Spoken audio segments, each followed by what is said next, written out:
This is Master Wong Shun Leung, one of the world's leading authorities on Wing Chun Kung Fu.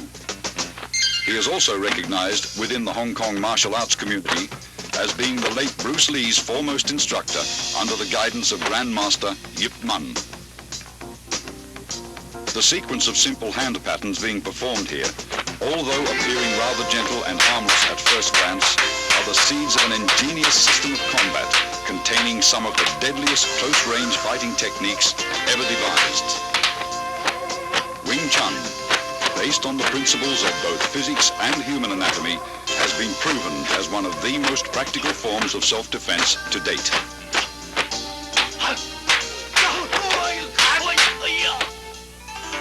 Grandmaster Yip Man was responsible for Wing Chun's world fame. The text you see here, written by him, is the entire history of this southern Chinese system which he introduced to Hong Kong from his native province, Guangdong. The roots of the art go back to the famed Shaolin Monastery, which for centuries was the hub of Chinese martial arts. During the Qing dynasty, Manchu troops killed most of the Shaolin warrior monks and burned down their monastery. Among the few survivors was a Buddhist nun, Moy, who took refuge in the White Crane Temple at Tai Leung Mountain. There, according to legend, she created a system of Kung Fu after being inspired by watching a crane and fox in combat. She then taught her deadly art to a woman, Yim Wing Chun, whom the style has been named after. Yip Man, the fifth-generation master who died in 1972, openly propagated what was once a secret style in order to preserve the art from extinction. His disciple, Bruce Lee, credits Wing Chun for being the basis from which his own modern style, Jeet Kune Do, evolved. Wing Chun is a very effective system due to its scientific approach to combat. The style's sophisticated fighting principles are based on both simplicity and the theory of economy of motion or conservation of energy. All the techniques are designed to be structurally faster than other fighting methods, as well as more efficient.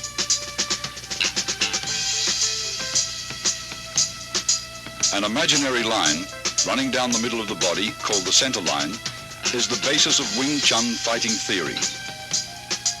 Its path is determined by crossing the wrists while extending the arms first down, then up. This movement is found in the beginning of all three Wing Chun forms. Many of the vulnerable points of the human body are located along the center line.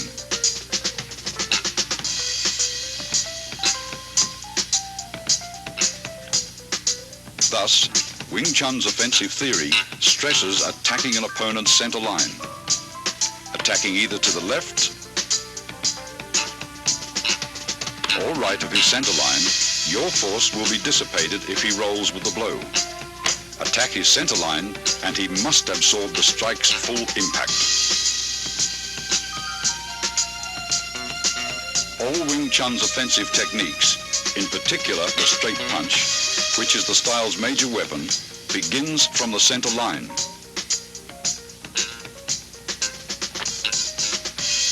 Notice your fists travel along the same path which is perpendicular to the center line.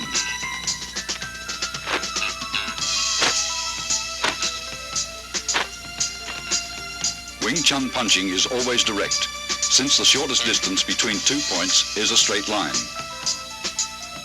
Your fist originates at your center line and is delivered directly to his center line. In general, your opponent's nose is the target.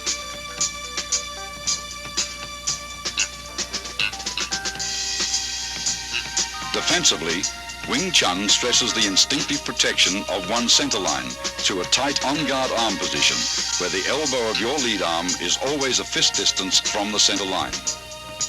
Never is the elbow out, since you are left exposed.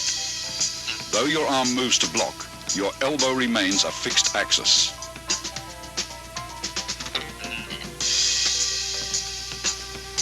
Wing Chun employs shifting, allowing the body to revolve on its center line axis.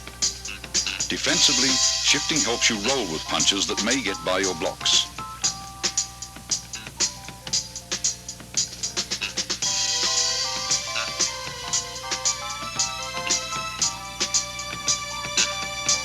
Offensively, shifting creates various angles for attacks that will subtly penetrate an opponent's defenses. Body shifting also increases the distance of your arm's reach.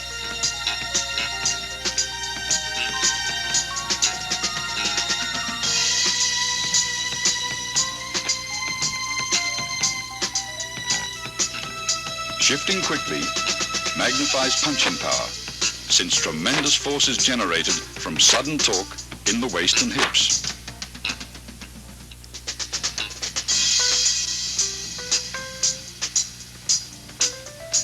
Wing Chun is structurally faster than many styles of fighting because it employs simultaneous offense and defense.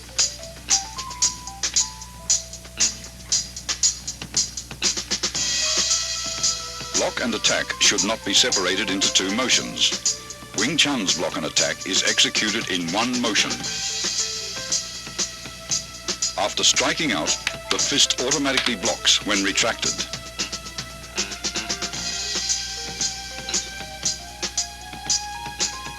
A line extended from shoulder to shoulder and perpendicular to the center line forms the four gates. Wing Chun's defensive system trains one to employ various blocks to protect each of the four gates. Here, Master Wong protects his upper right gate as he blocks and punches in a single motion.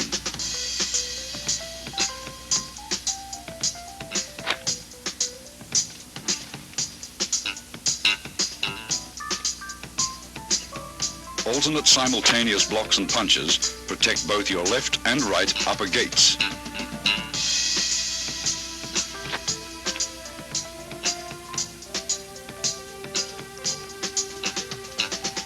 Observe how body shifting is coordinated with both the blocks and strikes.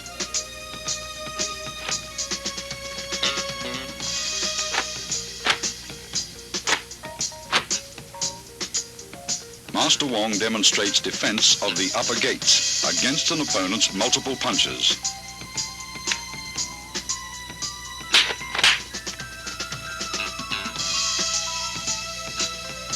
Similarly, both left and right lower gates may also be protected with simultaneous alternate blocks and chops.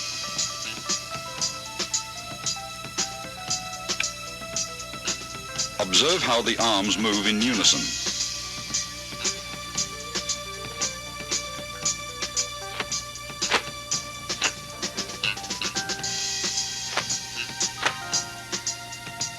Here, defending his left and right lower gates, he simultaneously strikes with a right chop, then a left punch.